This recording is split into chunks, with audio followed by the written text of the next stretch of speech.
시편 78편 56절부터 마지막 절까지 지금까지 78편은 이스라엘 백성들의 역사를 통해서 하나님이 어떤 일을 하셨는가에 대한 그런 이야기를 했습니다. 특히 애굽에서 출애굽을 하고 광야를 지나서 가나안에 이르기까지, 이게 55절까지의 말씀이라고 할 수 있겠죠. 그리고 이제 어제 말씀의 결론 부분인 52절부터 55절을 보면 그가 백성을 양같이 인도하고 양떼같이 지도하셨다. 그리고 또 인도하신 것에 대한 이야기를 쭉 하면서 55절에 그들의 소유를 분배하고 그들의 장막에 살게 하셨다. 가나안에 들어가는 것까지 이야기를 하신 거예요. 근데 오늘 말씀 56절을 보면 그러나 그들은 그래요.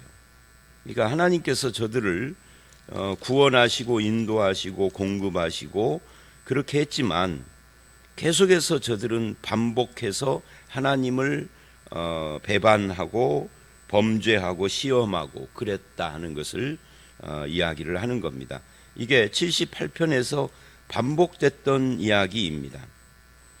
저들은 하나님의 기적을 체험하지 않은 것도 아니었죠. 그런데 날마다 기적을 보면서도 그렇게 하나님을 시험하고 탐욕에 빠져서 그랬다 하는 이야기를 했었습니다. 그리고 이제 오늘 말씀도 또 같은 이야기가 반복되고 있는 거예요. 그러나 그들은, 그러니까 인간의 역사, 이것이 역사 속에서도 그렇고 개인의 역사 속에서도 그렇고, 사람은 이제 시간이 지나면 과거를 잊어버려요. 특히 하나님이 베푸신 은혜를 기억하지 못하는 거죠. 그래서 신앙은 과거를 기억하는 거죠. 하나님이 어떻게 내 삶에 은혜를 베푸셨는가, 또 우리의 역사 속에서 어떻게 베푸셨는가, 이거를 기억하는 거예요. 기억하고 현재 하나님을 믿는 거죠. 그리고 미래에 대해서 하나님을 믿고 소망하는 거죠. 약속을.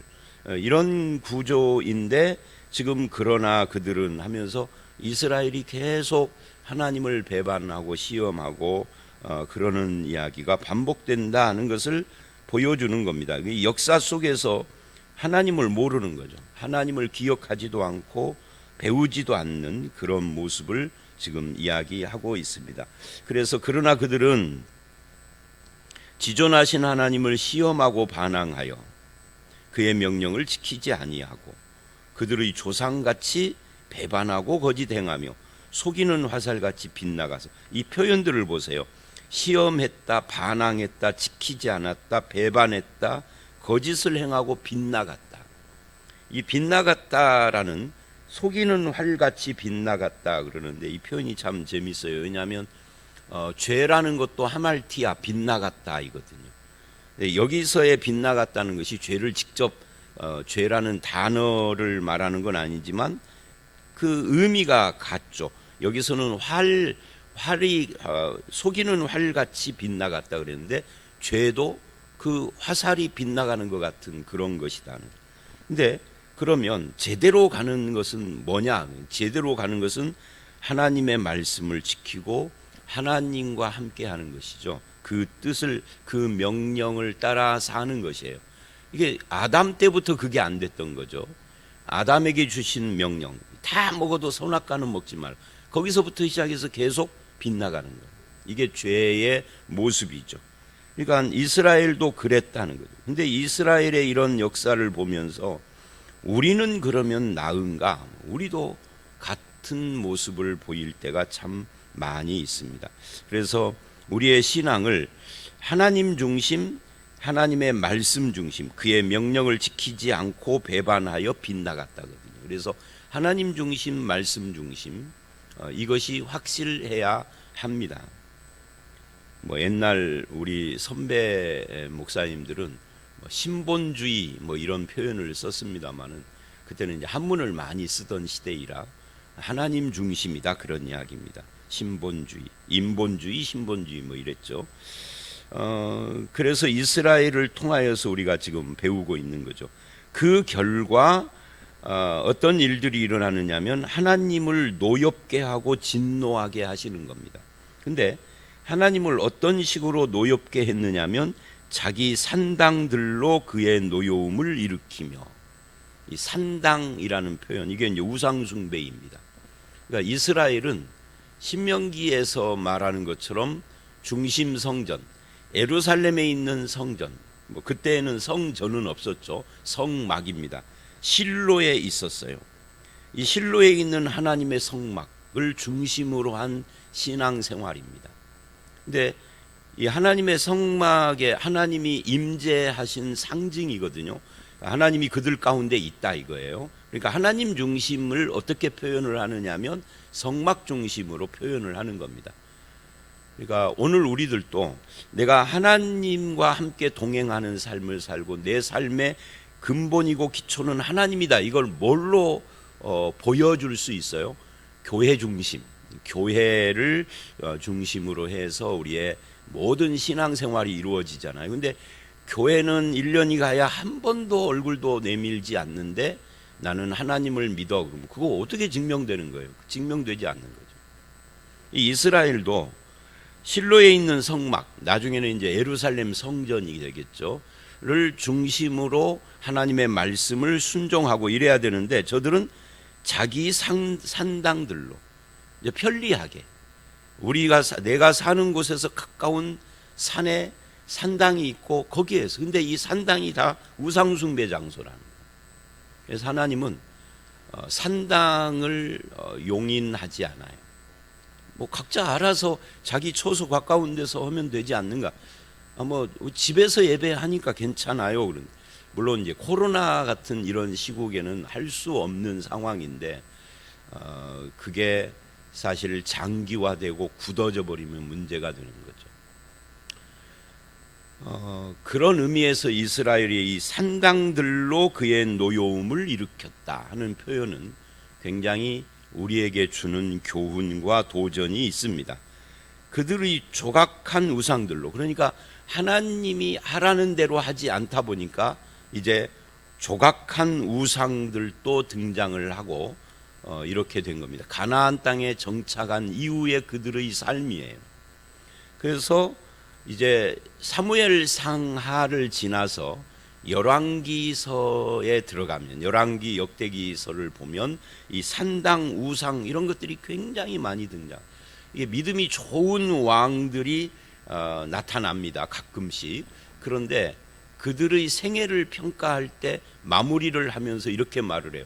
그러나 산당들을 없애지는 못했다. 없애지 못했다. 이게 이제 마무리예요. 히스기야의 마무리도 그렇고 뭐 요사밧의 마무리도 그렇고 이게 안 되는 거예요. 왜? 민간에 깊이 뿌리를 내렸어요. 그러니까 우리나라하고 비슷한 거죠. 기독교가 아무리 부흥을 하고 예수 믿는 사람들이 많아져도 점집이 안 없어져. 왜냐하면 교회 다니는 사람들조차도 일부가 점쟁이를 찾아. 안 없어지는. 그래서 하나님께서 어떻게 한 거예요? 이 본문에는 지금 구체적인 이야기가 등장을 하지 않지만 바벨론 포로, 북왕국은 아수르에게 아예 그냥 멸망해 버렸고 남왕국은 바벨론으로 포로로 잡혀갔다가 돌아오는데 그때서야 이 산당이 없어져. 그래서 예수님 시대에는 산당이라는 말이 안 나오잖아요. 포로 이후에 없어진 거예요.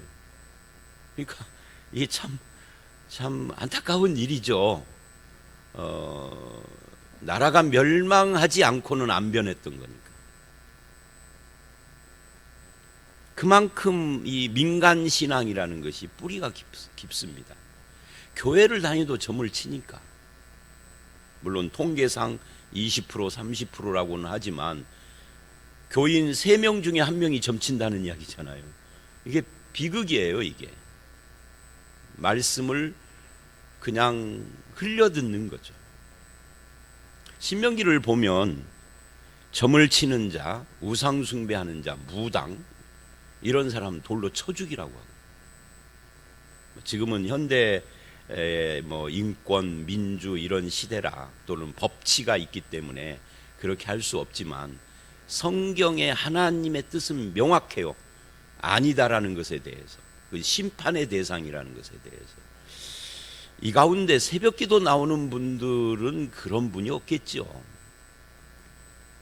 타로 점치고 또 연초에 되면은 뭐 심심풀이라고 하면서 토정 비결 보고 그러는 정신 빠진 성도는 없겠죠. 지금은 돌아가셨습니다마는 제가 아는 어떤 분은 서울에서 제법 규모가 큰 교회의 권사인데 연초에는 항상 토정 비결을 봐. 그리고 평상시에는 늘 화투 이거 뭐라고 그러죠? 이렇게 화투장 떼는 거 아침마다 그거 저는 그거 잊어버려가지고 뭐라고 부르는지도 모르겠네. 그 화투장 떼면서 오늘 일진이 어떤지 그거 보는 거 있잖아요. 그걸 매일 아침마다 해요. 평생 죽을 때까지 이거를 안 버렸어. 교회 권사인데. 이야, 그거 참. 천국 가서는 않겠죠? 천국 갔는지가 좀 궁금하긴 하네. 그러다 보니까 천국 갔는지는 내가 평가 못하죠. 뭐 하나님만 아시겠죠. 하나님을 바로 믿으셔야 합니다. 다 쓸데없는 것, 거짓, 하나님을 배반하고 거짓을 행하여 속이는 화살같이 빗나갔다.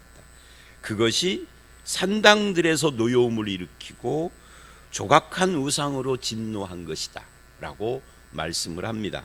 여러분의 삶 속에 나도 모르게 스며 있는 무속이나 또는 우상 숭배나 이런 것들 철저히 해결을 하셔야 합니다. 하나님 앞에 순종하지 않고 복 달라 하는 것은 이게 잘못된 거예요. 자, 그래서 하나님이 들으시고 분내어 이스라엘을 크게 미워하사, 하나님이 잠잠히 계신 것 같아도 이런 것에 대하여서 화를 내시는 분이죠. 화만 내고 끝나느냐? 그렇지 않아요. 화를 내시고 그리고 하나님은 오래 참아주시지만 그러나 어떤 결정적인 때가 오면은 오래 참지만 그때는 반드시 심판을 하십니다.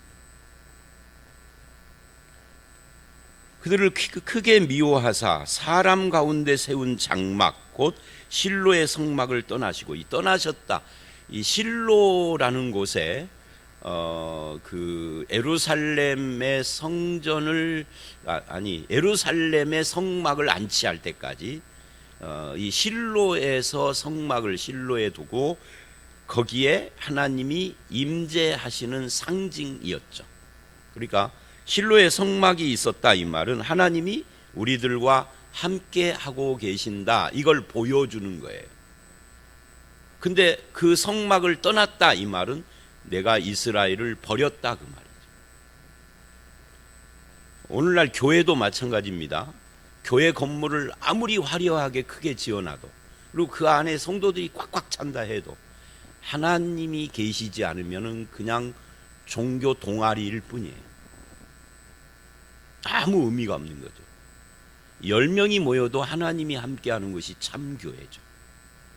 그게 하나님의 백성이고, 근데 실로의 성막을 떠나셨다라고 말을 해요. 에스겔서에 보면은 이런 부분이 점점 동쪽을 향하여 나아가시는 것으로 표현이 되죠. 그리고 그가 그 능력을 포로에게 넘겨주시며 그의 영광을 대적의 손에 붙이시고, 그러니까 이스라엘이 결국은 멸망하여서 포로로 잡혀가는 것 이야기를 하고 있는 겁니다. 그가 그 소유 때문에 분내사 그 백성을 칼에 넘기셨으니 그들의 청년은 불에 살라지고 그들의 처녀들은 혼인 노래를 부를 수 없으며 제사장들은 칼에 엎드러지고 과부들은 애곡도 못했다. 철저한 멸망입니다. 근데 제가 이제 새벽기도 때 그런 말을 참 자주 했었죠. 성경을 읽어보면 오늘 이 표현도 그러고 하나님의 이런 심판, 이 심판이 주로 전쟁 같은 걸로 나타나는데 이 성경을 읽으면 굉장히 많이 나와요. 그래서 하나님은 맨날 심판만 하시는가? 이렇게 착각을 해요. 근데 그 모든 심판하는 이야기는 하나의 사건, 북왕국은 아수르에게 망하고 남왕국은 바벨론에게 망하여서 포로로 잡혀가는 요 하나의 사건을 성경에서 계속 말하기 때문에 계속 심판하는 것처럼 들릴 뿐이에요. 근데 심판은 딱 한 번 한 거예요. 한 번. 바벨론의 포로. 북왕국은 빼고, 북왕국은 완전히 하나님을 이탈한 족속들이라 아예 성경에서 지워지는 거니까. 그러니까 한 번의 심판 행위를 계속 경고를 하고, 또는 경고뿐만 아니라 오늘 이 말씀처럼 지나간 뒤에 되돌아보면서 역사 속에서 언급을 하기 때문에 수없이 심판하는 것 같으나 실상은 뭐냐면 길이 참으시다. 1000년을 참으시다가 심판하신 거예요.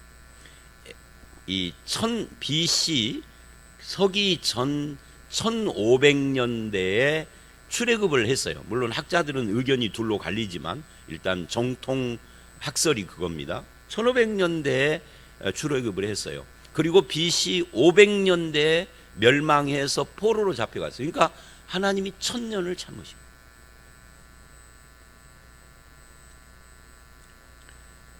성경에서 자주 그 사건을 언급하기 때문에 여러 번인 것처럼 보이죠. 그러니까 하나님은 길이 참으시는 분이에요. 인간은 죽어라 순종하지 않고 회개하지 않는 자들이죠. 회개했다가도 조금만 편안하면 다시 돌아가고 다시 돌아가는, 이게 인간이다. 그래서 회개했으면 다시 옛날로 안 돌아가는 것이 신자인 거죠. 그걸 확실하게 하는 것이 좋은 신앙인 거죠. 그래서 64절까지 이렇게 하나님이 심판하셨다. 지금 이 아삽의 시는 전부 다 포로 후에 쓴 시이기 때문에 이게 되돌아본 겁니다.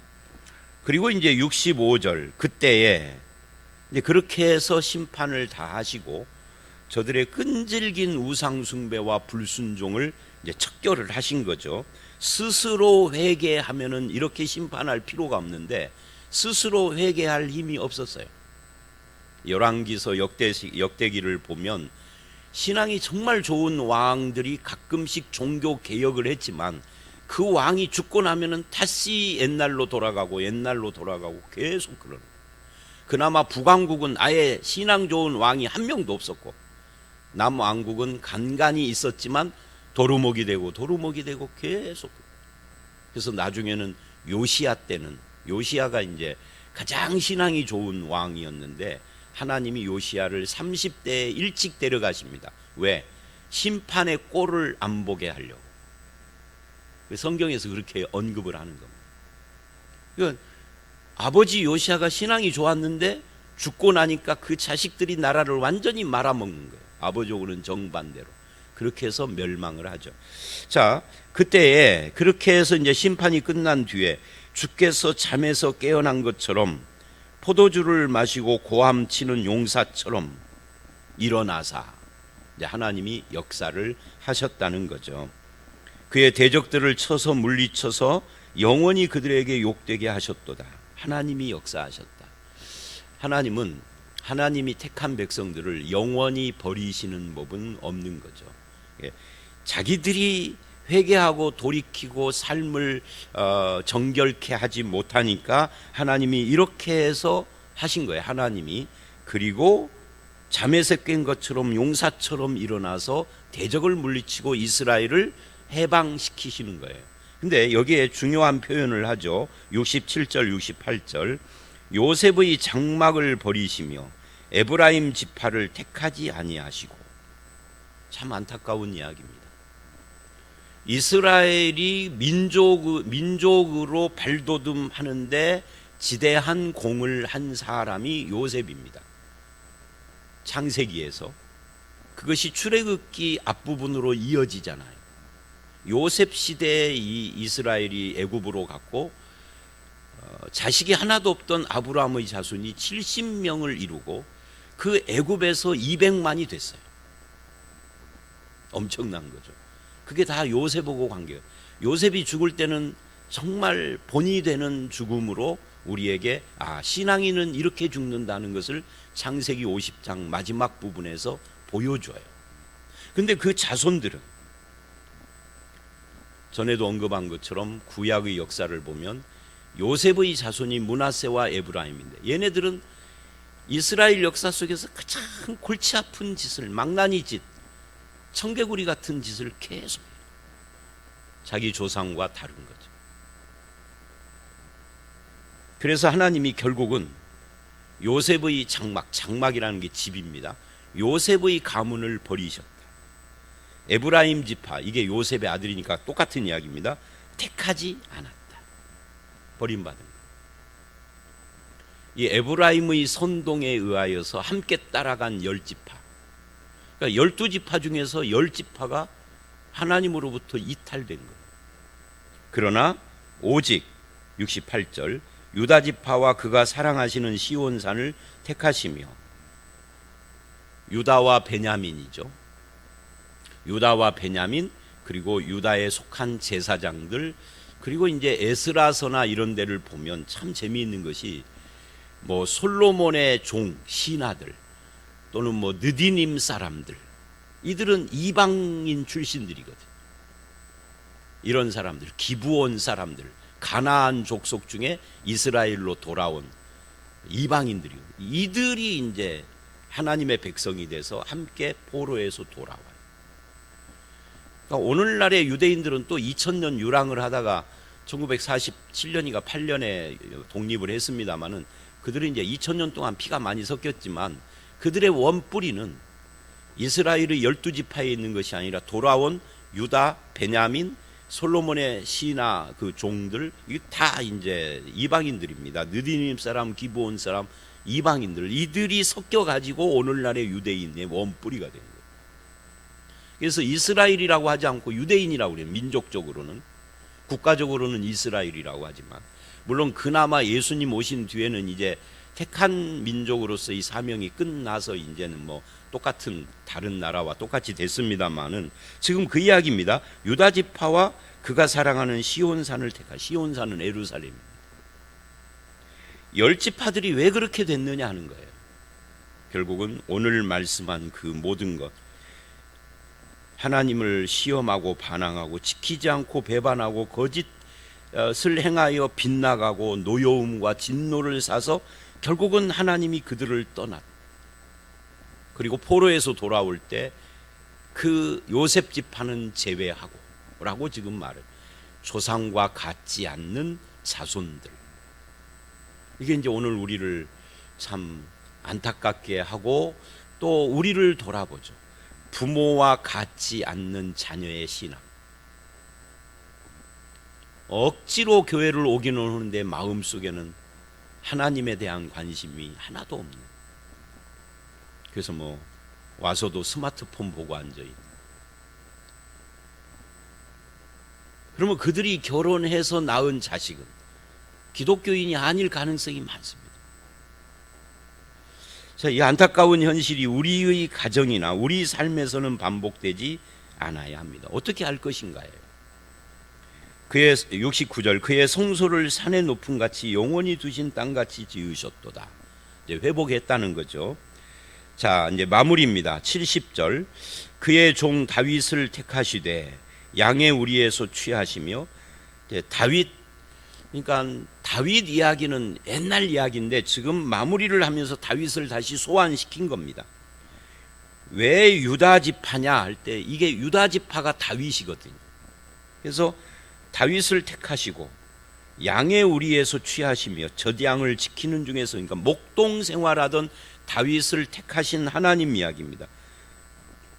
그들을 이끌어내서 그 백성인 야곱, 그의 소유인 이스라엘을 기르게 하셨더니, 하나님이 다윗에게 이스라엘을 맡겼다. 그리고 다윗의 자손 예수 그리스도가 우리에게 오신 거죠. 이에 72절, 그가 그들을 자기 마음의 완전함으로 기르고 손의 능숙함으로 지도했다. 성실하게, 다윗은 하나님이 맡긴 이 백성들을 성실하고 능숙하게 잘 기르는 목동이, 그러니까 다윗은 왕이 되기 전에 목동을 했었는데 거기서 택하여 왕을 세워놓으니까 이 목동 시절에 양을 기르는 것처럼 성실한 마음으로 능숙한 솜씨로 그렇게 목동 생활을 했던 것처럼 왕도 그렇게 했다는 거죠. 그러니까 여러분, 예수 믿는 사람은요, 있는 자리가 변해도 마음은 똑같아야 합니다. 그러니까 흔히 목사들이 하는 말이 있어요. 전도사 때는 안 그러더니 목사 되고 변했어, 이런 말을 합니다. 이제 전도사 때하고 목사하고 같아야 합니다. 마음이, 삶의 자세도 같아야 합니다. 직분을 얻었다고 변하는 것은 그건 가짜예요. 서리 집사 때 오고 장로 때 오고 같아야 합니다. 마음이 하나님 앞에 신실하고 나에게 주신 것에 대해서 성실하고 그리고 능숙하고. 권사되니까 바뀌는 건 가짜입니다. 그건 가짜 신자입니다. 개척교회 때는 안 그러더니 교회 부흥 후 달라졌어. 그 가짜 싹군 목사입니다. 다윗은 안 변했어요. 목동 때의 그 모습이 왕이 돼서도 그 모습이다. 물론 중간에 살짝 실수한 적이 있죠. 바세바 사건 같은. 그때는 철저히 회개를 합니다. 인간이니까 실수도 할 수 있고 죄 지을 수도 있지만 즉각적인 회개. 그래서 다시 목동의 마음으로 돌아가서 내가 양 기르는 것과 백성들을 인도하는 것이 같다 하는 거죠. 같다. 위치만 달라졌지 이 마음과 자세는 똑같아요. 여러분, 이제 오늘 말씀의 결론입니다. 하나님을 떠나고 이렇게 시험하고 배반하고 거짓으로 빗나가고 결국은 하나님이 나를 떠나버리면 겉은 아무리 화려해도, 아무리 내가 건강하게 100세를 팔팔하게 산다 할지라도 그거는 저주예요. 수명이 짧고 길고 소유가 많고 작고 하고 아무 상관없이 하나님이 나와 함께함이 참 복입니다. 하나님이 함께 하시는 그런 믿음을 가지고 어떻게 살아야 되느냐? 다윗처럼 살아야 된다. 내가 있는 지위나 위치가 달라져도 변함없이 성실하고 신실하고 능숙하게 하나님의 뜻을 잘 수행하며 맡긴 사명을 감당하며 사는. 여러분, 하나님 앞에서는 일국의 대통령이든 가정의 가장이나 주부든 똑같은 겁니다. 저와 여러분이 있는 곳에서 이 다윗처럼 마음의 완전함과 손의 능숙함으로 주님이 맡긴 일을 성실히 잘 감당하는 그런 성도로 살아가시는 저와 여러분들이 되시기를 주의 이름으로 축원합니다. 함께 기도하겠습니다. 하나님, 아무리 화려하고 높은 위치에서 풍족하게 살아도 하나님이 떠난 인생은 복이 아님을 알았습니다. 주님과 함께하며 주의 명령을 지키며 주님의 진노가 아니라 주님의 사랑을 받고 사는 것이 참된 복인 것을 알았사오니 우리와 함께하여 주시옵소서. 주님이 함께하는 삶을 살 때 우리가 다윗처럼 마음에 완전하고 신실하며 능숙함으로 주님 앞에 충성을 다하는 삶을 살다가 주님을 만날 수 있도록 우리의 삶에 함께하여 주실 줄 믿습니다. 아버지 하나님, 오늘 이 하루도 주와 함께하는 삶, 그래서 신실하고 충성스러운 삶을 살 수 있도록 우리를 붙들어 주시고 함께하여 주실 줄 믿사옵고 예수님 이름으로 기도드렸사옵나이다. 아멘.